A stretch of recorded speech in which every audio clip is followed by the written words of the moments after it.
Oi, Vivi! Amada, eu não estava conseguindo entrar na internet. Imagino! Eu falei, alguns minutos antes de começar a C3. live, a minha internet caiu também. Eu fiquei sem Citroën. internet. Menina, tava um horror. Aí acabou que eu corri e vim aqui para casa da minha mãe. É mesmo? Você não está em casa? Olha, que coisa! Obrigada, Vivi! Tudo Olha bem? só! A Jo tá lá rindo. Aí pronto, E não, Pé. resolvemos, Jo. Que bom que você chegou.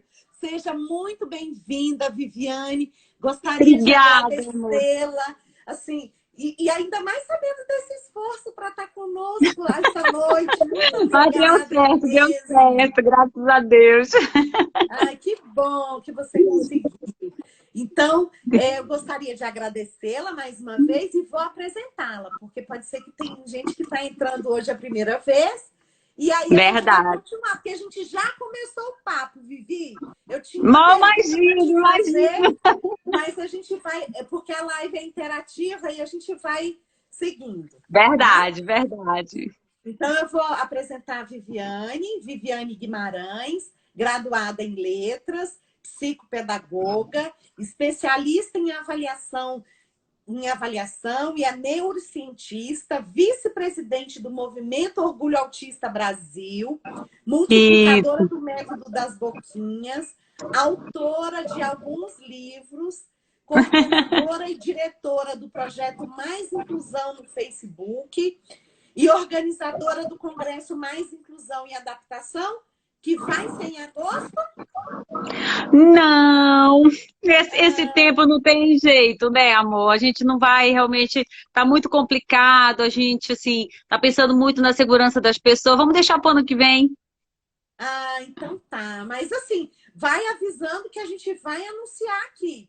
Porque, assim, Isso, pode gente, deixar. é um congresso maravilhoso. As pessoas passam o ano falando, Vivi. Em todo lugar que eu vou, Ah, as pois pessoas é, ai, comentam que é muito bom.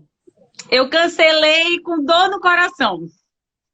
É, mas às vezes a gente precisa tomar essas decisões porque é o que você falou, a segurança, a vida em É. primeiro lugar, né? Sem dúvida, sem dúvida. Mas olha, eu estou preparando um seminário online que a gente vai falar sobre os novos rumos da educação. E aí nós estamos tentando conseguir palestrante de cada um dos continentes, Olha que legal, né? Vivi, muito bacana. E é assim, como diz a gíria, né? É o assunto da hora, né? Exatamente. O que será que vai acontecer, né? Mas vamos É, pensar a agora, gente né, já nos tem nossos algumas, meninos.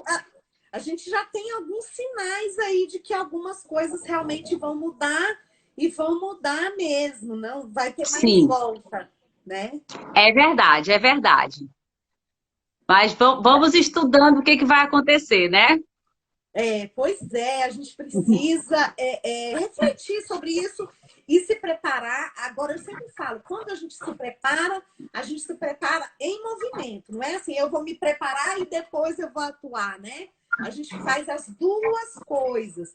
Por isso que a Tem, gente precisa estar alerta, né, Vivi? é Não verdade. deixar passar. Porque uma das coisas que eu vejo, assim, dos meus colegas professores é que muitos ficaram muito perdidos com essa questão tecnológica. Porque a gente fala assim, ah, não, mas todo mundo hoje tem um celular. Não, mas a tecnologia está na palma das nossas mãos. Mas só que a gente só sabe, eu mesmo só sabia o WhatsApp, o e-mail Isso. da aula. É diferente. A live mesmo, eu comecei a fazer nesse período, mas assim, foi mais como uma brincadeira e tudo. Só que agora é coisa séria. A aula precisa acontecer, né? É dia letivo. Eu estou trabalhando com vidas que estão aí do outro lado. É Vidas, verdade, é verdade. vidas E diversas, né? sem dúvida, sem dúvida. E a gente precisa pensar muito, né, Mara? Assim, nessa época que a gente está agora, o tempo de atenção deles é completamente diferenciado. Uma aula online, assim, Eu acho que, como o meu filho falou assim, mãe, é um tédio, porque a gente precisa se concentrar demais, né? Porque você precisa se regular para você conseguir ter atenção. E é muito difícil você ficar atento por 40, 50 minutos. Pois é, e uma das minhas perguntas era justamente essa. A aula, por exemplo, do Caio é 50 minutos, a aula virtual. 50 minutos. Olha, realmente é muito puxado, né, Vivi? É muito puxado. Aí o que normalmente a escola faz? Ele assiste a aula com todo mundo, né? Porque ele gosta, ele assim é todo organizadinho, então ele tem que fazer as coisas no dia, fazer o dever de casa no dia. Mas aí, por exemplo, os professores depois dão uma atenção para ele em separado, com menos tempo. Uhum. Ele tem, então, um atendimento depois individualizado, não tira dúvidas, vamos dizer assim. Tem, exatamente, exatamente, entendeu? Aí os professores vão, ligam, e às vezes ligam só para perguntar assim, oi, como é que você tá? Você tá bem? E tudo mais, que a gente sabe o quanto que eles sentem falta, né, dessa rotina com eles, então a gente precisa realmente se organizar e é bem difícil. Sim, com certeza. Para quem não sabe, a Viviane tem o Caio, que está dentro do espectro. Ele está no terceiro ano, Vivi? Terceiro ano do ensino médio. Pois é, então é um rapaz. E as pessoas sempre me pedem assim, para falar também dos autistas jovens, adultos, né? Porque assim, Isso. geralmente a gente fala muito de criança. Mas para os meninos mais velhos, eu chamo todo mundo de menino, mas assim, Não adolescentes, tem jeito, jovens né? e adultos, realmente assim, também é uma situação muito complicada, né? Como você falou, precisa se autorregular, ainda precisa do acompanhamento da família, muitas vezes, né, Vivi? Muito. Precisa muito, a gente tem que acompanhar bastante, né, assim, para saber como que eles estão estudando, será que eles estão entendendo a aula? Assim, a sorte dessa aula virtual é que acaba que eu consigo assistir junto com ele, né? Uhum. Assim, eu não estou de me meter na aula nem tanto, mas eu fico ouvindo, e às vezes eu falo assim, olha, você prestou atenção que o professor falou tal coisa assim, assim, a gente conseguiu se organizar assim, assado? Então, eu vou dando essas dicas para eles, né? E aí, quando eu vejo, por exemplo, nessa aula que é só ele e o professor, aí nessa eu interajo um pouquinho mais. Filho, lembra quando a gente, por exemplo, o professor estava falando sobre moeda, né? A diferença do peso de um euro, por exemplo, para um real. Aí eu estava falando com ele, fiz uma comparação com uma viagem Dá que a vontade de gente fez, chorar. que foi o contrário, né? Que a gente foi para a Argentina e lá é o peso argentino, que o nosso real vale muito mais. Aí eu fiz Isso. essa comparação para ele, mostrei para ele essa diferença, aí falei para ele que no euro seria o contrário, e aí então a gente sempre tentando associar com uma coisa que faz do dia a dia deles, né? Que realmente isso não é fácil para eles conseguirem fazer. Então a gente associar sempre com conhecimento, com uma realidade deles. Uhum. E isso é fundamental, porque eles sentem a aprendizagem, né? Realmente Isso, fazendo parte desse contexto de aprendizagem. Isso é sem muito, dúvida. muito bacana. A gente teve uma participação aqui anterior, que a gente estava falando justamente, por exemplo, desses meninos que têm um tempo mais curto, mais reduzido, principalmente esses atendimentos que não são tão na turma inclusiva, mas são nas classes especiais, por exemplo, nos centros de ensino especial, nas instituições que muitas vezes as pessoas têm um atendimento quase que individualizado. Então, assim, essa oportunidade até da gente fracionar esse período de aula. E se der, nem precisa tanta aula virtual. Às vezes a gente vai dar mais uma orientação para a família, justamente para a Isso. família entrar aí com essa parte que você falou, que é a parte vivencial da aprendizagem, né? Sem dúvida. Então, assim, eu estava até conversando com a Jo outro dia, né? Dizendo da importância, muitas vezes, nesse período, principalmente que a gente está, da família ser orientada em vez da criança. Para saber, porque o tempo da criança, o tempo de atenção dela é muito curto, a gente não consegue ter essa interação do toque, né? Então a gente chama atenção, brinca, e muda. Isso a criança não consegue, a criança só vai ficar olhando para o computador. Então a gente dá essa oportunidade de fazer o direcionamento para a família. Porque a família que vai poder ajudar mais o autista, que é eles que estão mais próximos, né? Então, a gente fazer essa interação, fazer essa conversa, mostrar para a família como que ela vai poder orientar melhor a criança, o que que ela deve estudar. E a família dá esse feedback para a escola também. Será que determinado assunto é tão importante? Será que eu realmente preciso dar esse assunto para aquele aluno que tem mais dificuldade, que tem aquela atenção mais curta? Então, a gente possibilitar esse tipo de novos pensamentos, né? Eu falo assim, agora é uma época que deveria mudar muita coisa, né? Eu espero, sinceramente, que a gente consiga repensar esse nosso currículo, que é um currículo tão extenso, né, Mara? A gente cobre tanta coisa.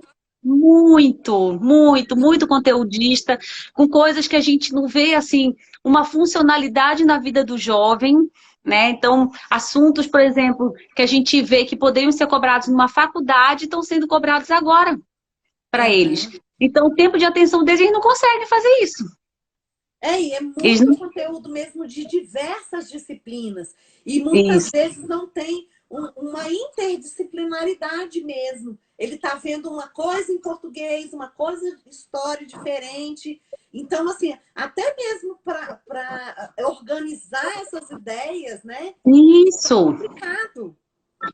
No início do ano eu estive lá no Instituto Federal, né, participei da formação dos professores do início do ano, e aí a gente fez uma oficina assim, a gente coincidiu de estar com vários professores, e aí eles começaram a falar, como é que a gente pode juntar isso? Olha, vamos pensar assim, vocês que estão agora iniciando, o que fulano está dando? Aí falou uma professora de administração, aí falou um professor de matemática, eu disse, olha, esse assunto que vocês estão dando são assuntos extremamente parecidos. Então vamos juntar e dar uma aula só? Para que eu vou precisar repetir tanta coisa? Então eu vou mostrar, eu vou ensinar, por exemplo, conjuntos em matemática com assuntos de administração.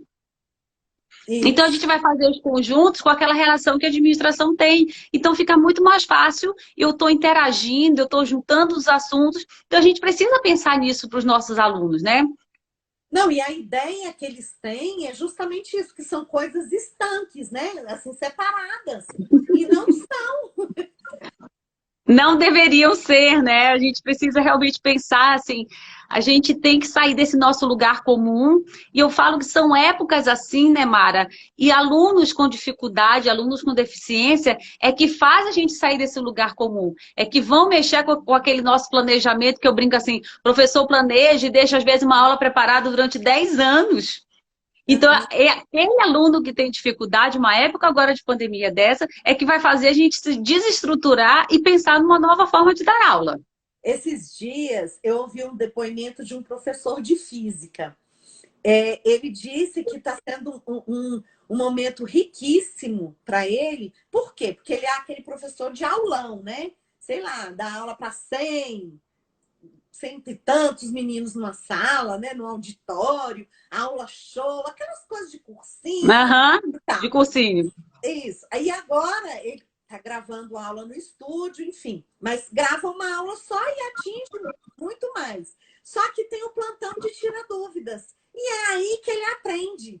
Por quê? Porque ele nunca participou de um plantão de tira dúvidas. Porque sempre era um monitor, era uma outra pessoa que fazia isso. E agora é ele que está fazendo.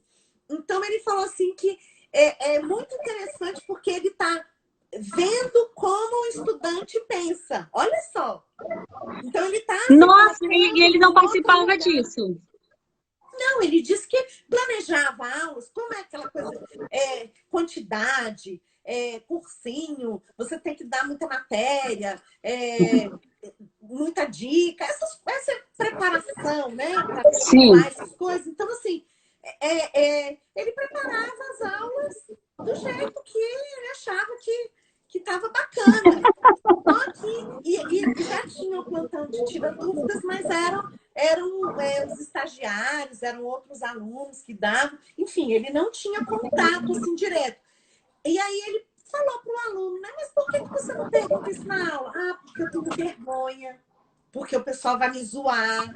Porque, então, ali no plantão de tira dúvidas, só tem os alunos que têm dúvidas. E aí, um participa do outro, aí são dois, três, e é Olha, bem que legal. reduzido. Então, ele está tendo essa oportunidade, e eu achei bacana que ele, como professor, né? Todo mundo fala, o professor detém o conhecimento. Nada disso, ele se colocou no lugar do estudante. Olha como é que o meu Que estudante está bacana, né? pensando isso. E agora ele já modificou tudo. Aí já está trazendo novidades para as aulas. As aulas, ele procura, né, deixar mais interativa, mas é o que o aluno falou, né? Não, porque se eu perguntar, os outros vão zoar. Né? Os outros É vão ficar verdade. rindo de mim se eu falar que eu não sei isso. Né? E no plantão de tira dúvidas, não, ele pode falar que o professor vai acolher, o professor vai ensinar o passo a passo, e aí os depoimentos assim, nossa, física é tão fácil. Eu falei, então você vai voltar para essa escola aí. Aonde? Aonde que física é fácil? Mas, gente, eu tava lendo, né, justamente assim, sobre essas possibilidades de aula interativa. E uma delas é que a gente fala da sala de aula invertida, né? Que é quando o aluno dá aula no lugar do professor. E aí, uma das coisas que eu achei muito bacana no texto que eu encontrei é nós, professores, realmente nos colocarmos no lugar do aluno. Não é eu sou o professor e eu vou estar avaliando o seu tipo de dar aula. Não. Permita-se você realmente aprender com o que o aluno está trazendo, né? Assuma-se, nossa, isso aqui eu não sabia, que legal, olha, eu gostei da forma como você ensinou isso, eu nunca tinha pensado em ensinar dessa forma. Então, a gente realmente se colocar no lugar do aprendiz. Né? A Exato. gente se permitir aprender sempre, eu acho que essa é a mágica da vida, né? E a gente sempre está aprendendo mesmo. E eu falo assim, Graças a Deus. eles têm um jeito de falar, o próprio vocabulário deles, o jeito de atingir o colega, de uma forma diferenciada. E isso é importante para a gente aprender também, né? Deixar esse aluno à vontade para ele perguntar, né? Exatamente, né? E principalmente, a gente, por exemplo, eu falo muito do autista, né? O autista, ele tem um time para conseguir perceber aquilo que está acontecendo na sala de aula, para conseguir perceber a pergunta que o professor fez. E quantas vezes a gente vê, né, Mara, o autista, às vezes, 15, 20 minutos depois que o professor fez a pergunta, ele vai lá e responde. Aí o pessoal começa a zoar com ele na sala. Não! A turma precisa entender que foi naquele momento que ele entendeu a pergunta do professor e o professor permitir, nossa, Caio, que legal, gostei da sua resposta, parabéns. E a gente deixar que a turma, assim, a gente criar essa rede, né, em volta do aluno, permitir que os outros colegas entendam a dificuldade que ele tem, que ele demora um pouquinho para entender o assunto e permitir que, mesmo depois de atrasado, ele consiga responder as coisas. Para não deixar que ele fique inibido, por exemplo, como esse aluno que a gente viu do cursinho, né? Que o outro vai zoar. Não, eu preciso me achar liberto bastante na sala de aula para conseguir interagir na hora que eu achar que eu consigo responder. E até porque, por exemplo, às vezes a minha dúvida é a do outro também, né? Sem E o dúvida. outro também ficou, aquela coisa, deixa que eu deixo, né? Então, eu fico com vergonha, você fica com vergonha, ninguém pergunta, e aí a disciplina vai ficando uma bola de neve, né? Porque aí, por exemplo, tem conhecimentos, conceitos que a gente precisaria ter ali na base, que a gente não conseguiu, e aí tudo que vier depois já era. Não vai conseguir, né? Vai faltar, vai faltar. E se o professor não tiver, assim, realmente dar esse espaço para o aluno, de não ficar falando um monte de coisa, dar um espaço para o aluno realmente perguntar e responder sempre pensando assim, eu preciso ajudar todo mundo. Claro que eu vou dar uma resposta que atenda aquele aluno que sabe mais, aquele aluno que está mais interessado, mas eu preciso também pensar numa resposta que atenda aquele que tem mais dificuldade. Porque se eu usar o linguajar que seja extremamente difícil, aquele aluno com mais dificuldade não vai dar conta de responder. Já aquele aluno que sabe muito, aquele aluno que é... Ou mesmo o autista, né? Quando está dentro da área de interesse deles. A gente sabe o quanto ele sabe sobre aquele determinado assunto que está no interesse dele. Muito mais do que a gente, tá né? na hora da aula invertida. Isso, exatamente. Dar essa oportunidade, saber que eles têm um tempo deles, que eles vão poder ensinar. Então, a gente permitir que esse aluno tenha seu espaço na sala de aula também e que ele consiga se sentir valorizado, saber que o que ele sabe é importante para o outro também, né? Então, a gente possibilitar isso tudo para eles, eu acho que é o céu, né?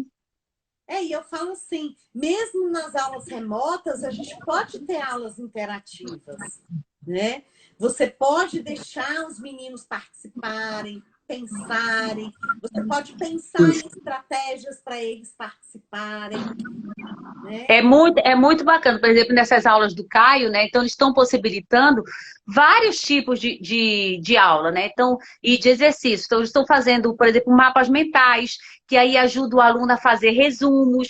O aluno precisa saber como é que aquele determinado assunto vai interagir com o próximo, né? Então, a gente fazer esse mapa mental, a gente fazer podcast, que os meninos agora estão nessa área de internet, de fazer gravação.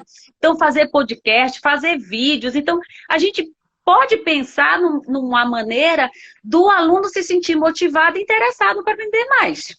É isso que a gente tem que fazer, né? A gente motivar os nossos alunos a quererem aprender sempre, né? Eu falo muito do professor assim, será que depois da sua aula o aluno se encontra interessado e depois pesquisar sobre determinado assunto? Será que ele vai lá, termina a sua aula e vai, nossa, o professor falou uma coisa que é bacana, como é que isso vai interagir, como é que isso vai poder, que eu vou poder inserir novos conhecimentos nisso? Hoje eu estava vendo, quando eu abri a página do Google, estava falando sobre a Jane Barret, eu acho, não sei se é esse o nome, a pronúncia do nome dela, né? Mas que foi a primeira mulher a circunnavegar o mundo. Então, assim, muito bacana, falando sobre a história dela, uma mulher que teve que se vestir de homem para poder, que ela fez isso em 1776. Então, assim, poxa, será que eu faço isso? Será que eu faço com o meu aluno? Eu jogo uma coisa, esse aluno vai lá pesquisar, esse aluno vai querer saber mais, vai querer trazer uma novidade para a sala de aula? Porque se eu ficar esperando sempre que esse meu aluno só receba, ele vai crescer como se ele não está procurando conhecimento? Não, e eu falo assim, até interagindo com as famílias mesmo, né? Perguntando o que seu filho gosta, vamos trazer aqui, vamos tentar trazer.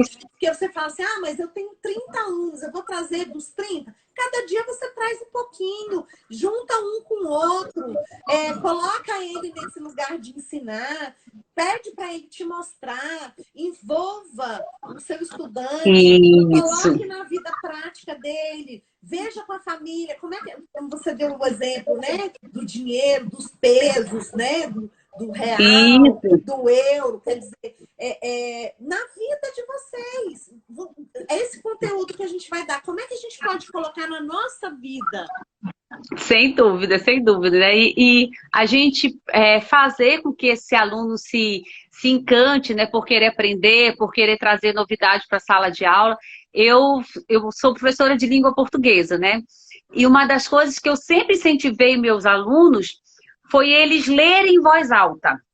Assim, eu acho que isso falta muito para o aluno, né? Porque o ler em voz alta, ele tem a percepção também de você estar lendo, você levantar o olho, olhar para a plateia, continuar falando e voltar seu olho para onde o teu olhar vai dar continuidade na leitura.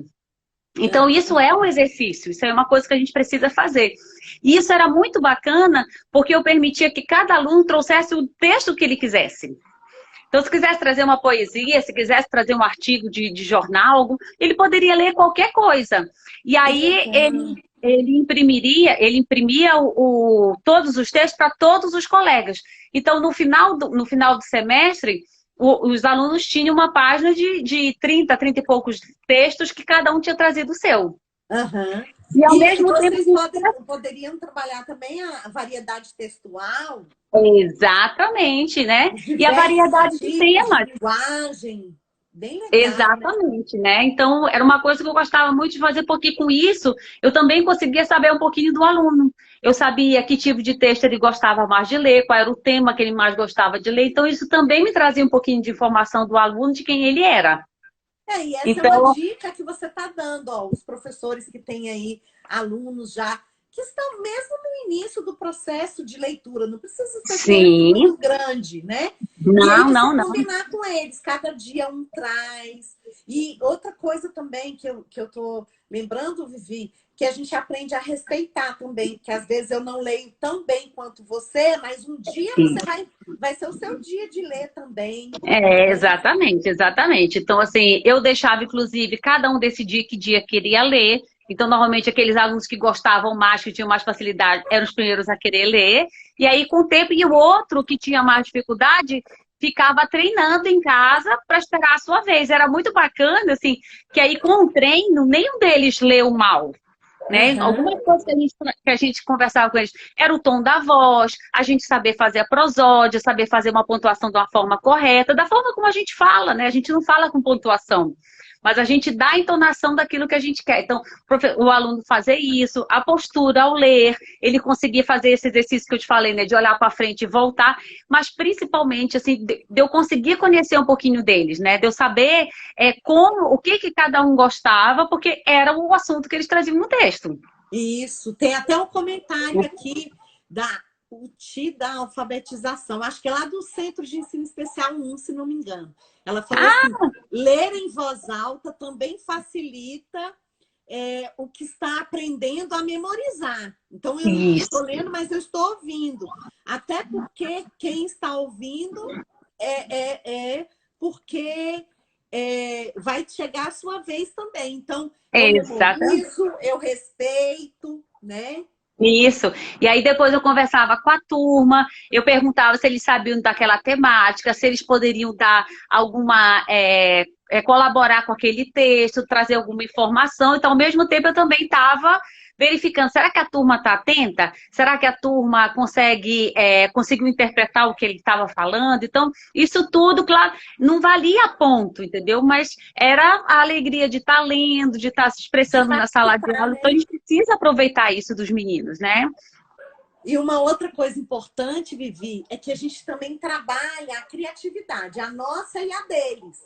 Porque às vezes eu trago um tema aqui que você não está esperando, é surpresa para todo mundo, mas Isso. aí eu falo da aulas e aulas. Por quê? Porque é um tema tão interessante, ou então alguém escreveu alguma coisa parecida, ou alguma coisa bem diferente, mas com aquele mesmo tema, para a Não gente é? fazer essas comparações.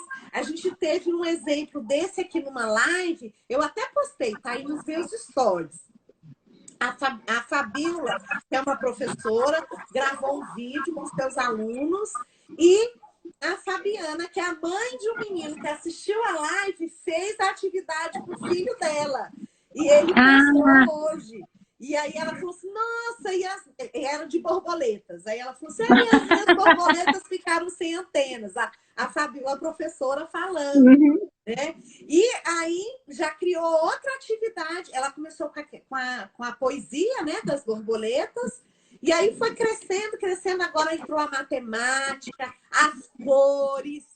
Então, assim, Tá vendo? você trabalha muita coisa, fica um projeto maravilhoso, né? Porque uma Ah, coisa vai puxando a outra. E o menino vai tendo interesse e você vai ampliando. Quem quiser ver, tá nos meus sempre. stories de hoje, gente. Eu gostei Ai, que muito. bom. A Entre aí. Fabíola e a Ó, Fabiana, elas não se conhecem pessoalmente, conhecem só sim. virtualmente, mas é assim, uma dá sugestão e a outra vai fazendo. E eu acho bem legal. Ai, que coisa boa. Ó, a Letícia, Mara, Letícia. é nossa coordenadora lá do Tocantins. Ela é do Moab, lá do Tocantins. Oi, Beijo, Letícia. Letícia! Seja bem-vinda! Que legal! Foi muito, Bem-vinda! muito. Depois você pode participar de uma live com a gente, Letícia, dizendo como é aí em Tocantins. Não, ela faz um seminário lá também em Tocantins, o Conatins, maravilhoso. Olha que legal! Ó, depois eu vou anotar, vou até anotar agora, Letícia. Vou anotar Bringel. aqui. Ótimo. Letícia, seja bem-vinda, viu? Mas vem cá, Caio. Olha quem tá aqui. Vem cá. Deixa eu ver esse rapaz bonito. Caio, deixa eu tirar aqui para todo mundo admirar. Fala para ela como é que tá sendo a tua aula online. Tá sendo ótima a minha aula. Você tá gostando, Caio? Tô sim, muito. Mas o que você tá com saudade? Da aula principal. Da aula presencial, né? É. Dos amigos, né, Caio? É. Na realidade, dos professores. É mais saudade deles. Dos professores. Mas ele tá indo bem, né, Vivi? Graças a Deus, graças a Deus. A escola dele é muito bacana, né? Assim, muito participativa, muito colabora demais. Então, eu sempre falo, né, Mara, que a escola perfeita é aquela que a gente constrói. Né? Todas as escolas têm seus defeitos, né? Todas têm as suas dificuldades, mas eu acho que a gente vai construindo um pouquinho de cada vez, um passinho de cada vez, né? E ele está lá desde o primeiro ano da alfabetização, olha. A vida toda, né? Vai sair agora. A vida toda. Vai sair agora. Ensino médio, né? Que bom. Mas, assim, isso que você fala é bem legal mesmo, porque todos nós temos falhas, todos nós temos, né, as nossas dificuldades, mas uma das coisas que eu acho que esse momento agora que a gente está passando tem que ficar, é o diálogo. Ah, sem dúvida. Não dá mais para a gente trabalhar na nossa sala de aula isolado do planeta. E não dá para a gente trabalhar com os nossos estudantes longe das famílias, né? As pessoas até falam, mas está muito difícil, porque a família, a menina. Eu falei, é isso mesmo. Se antes a gente falava da diversidade dos estudantes, hoje nós falamos da diversidade dos estudantes e das suas famílias. Estava falando aqui antes de você entrar. Não está fácil. Eu tenho uma família que tem 3 filhos e a aula dos 3 é de manhã. Só que cada um é uma aula diferente e a mãe só pode acompanhar um de cada vez e só tem um computador na casa. Nossa! Então, a gente tem que pensar como é que a gente vai fazer. É uma situação real, né? Então, sem dúvida. A gente também não pode pensar que é só a aula virtual. A gente tem que pensar em outras formas também de ensinar. Né, Vivi? A doutora Aline Amanajás, ela é minha prima. Ela está morando no Rio de Janeiro, acabou de entrar também. Beijos, prima. Doutora Aline, seja bem-vinda. Bem-vinda. Minha filha mora aí no Rio de Janeiro. Ai, delícia. Pois é, então, assim, a gente precisa realmente pensar, né? Assim, a possibilidade dessa aula ser gravada para o próprio aluno, fiquei com dúvida na aula, eu posso assistir de novo essa aula. E, por exemplo, nesse caso, dessa possibilidade que você falou, né? De realmente não conseguir acessar a aula na hora. Não é porque eu não quero, é porque eu tenho um computador e são 3 crianças. Exato. Então, assim, são Então, a escola precisa ser informada, né? Que a gente sabe que tem menino que é muito danado, não está assistindo aula porque não quer mesmo. Mas a escola precisa ser informada dessa situação. Ó, tem só um computador, e aí? Isso que eu falei para a mãe, você tem que falar isso. Né? A escola tem que estar aberta para isso. Como você falou, vão ser aulas gravadas, vamos colocar aulas menores, né? Horários diferentes, eu não sei. Aí a escola vai pensar, será que só vale se for aula remota, se eu passar uma atividade, de repente, uma pesquisa, uma outra coisa que ele possa fazer? Então, assim, pensar em várias coisas que a gente vai poder fazer nesse momento, porque é o que eu falei. Sim. Não tem receita, ninguém sabe como fazer, tem toda essa diversidade.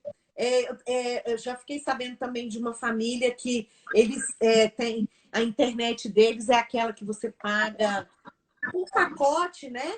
E aí a mãe falou, olha, se eu assistir 10 minutos da aula, já foi meu pacote do mês inteiro. Então, como é que eu vou fazer se eu tenho uma situação dessa? Né? Então, assim, eu sempre falo, vamos conversar. O diálogo vai ter que ficar. eu tenho um depoimento também de uma mãe que a professora, seguindo assim, essas nossas orientações, né, de conversar e tal, e aí ela grava o vídeo para a mãe, orientando como a mãe tem que fazer. Então, aí a mãe falou para ela: nossa, mas que ideia que eu tinha diferente de você. Eu pensava que você só brincava com meu filho, porque é da educação infantil. E aí, quando ela começou a passar os vídeos e as atividades, aí ela falava: olha, nessa atividade nós vamos contar a história tal, mas a gente vai trabalhar esse objetivo. Então, é mostrar isso para a família. Tem objetivos Isso, pedagógicos.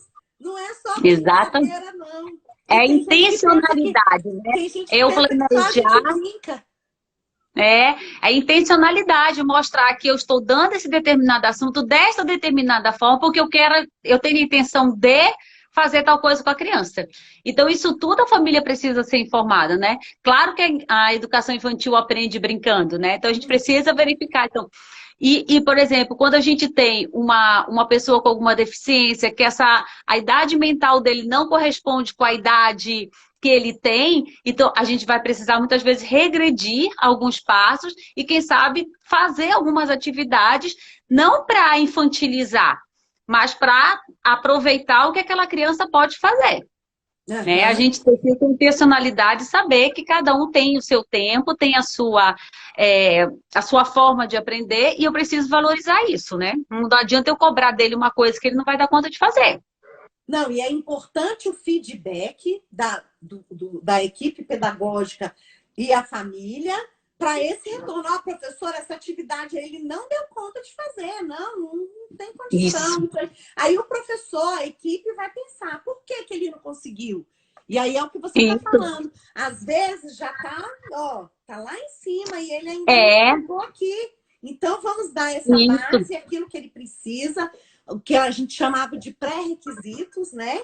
Essa base que ele precisa para eu construir em cima. É como se fosse uma edificação mesmo, né? A base, ela precisa estar firme ali. Isso. E assim, por exemplo, quando acontece isso nas atividades do Caio, né? Eu falo, ó, ele não deu conta de fazer assim. Será que eu posso fazer assim, dessa forma? Mas eu quero que ele faça, né? Eu acho que a importância não é assim, ele não vai dar conta, ele não entrega. Não. Vamos pensar numa forma de que ele vai conseguir entregar. Isso. Então a gente vai dar uma outra saída porque eu quero que ele cresça. Pode ser que uma hora ele vá conseguir fazer essa atividade, né? Então, assim, por exemplo, a primeira vez que o Caio conseguiu participar da feira de ciência na escola foi no 9º ano. Antes ele só fazia a apresentação para o professor em separado, mas ele não dava conta de apresentar para todo mundo. Hoje não. Hoje ele dá conta, ele participa, ele faz a parte da apresentação dele. Às vezes eu falo muito para os colegas dele, isso aqui tá pouco. Pode colocar para ele falar mais. Então a gente vai mostrando que ele tem essa... E a gente vai instigando cada vez um pouquinho mais difícil, porque a gente quer que eles cresçam. Exatamente. Então a gente precisa pensar nisso. Eu falo, as atividades, elas precisam ser desafiadoras, mas não muito desafiadoras. É um pouquinho de cada vez, mas também a gente não pode acomodar. Porque, sem dúvida, por exemplo, o professor precisa também estar sempre de olho nisso. Porque se eu, enquanto professora, eu me acomodo, fica bacana, fica tranquilo. Não desestabilizei nem o menino, nem eu, né? Então a gente... Só que ninguém aprendeu nada, ninguém cresceu. Então eu preciso colocar o desafio para que haja um crescimento. Senão... Isso. É o que eu falo. Não é nem superestimar, né? A gente obrigar ele a fazer uma coisa, né? Nem superestimar. Porque também, se eu for... para mim vai ser muito fácil. Se eu não precisar fazer nada, para que eu vou fazer? Então vai ser muito fácil para mim. Então, ao mesmo tempo, a gente tem que fazer com que ele tenha alguma dificuldade, não facilite a vida deles, dificulte um pouquinho, que é para eles conseguirem se mexer. É isso mesmo. A gente tem que dar oportunidades também.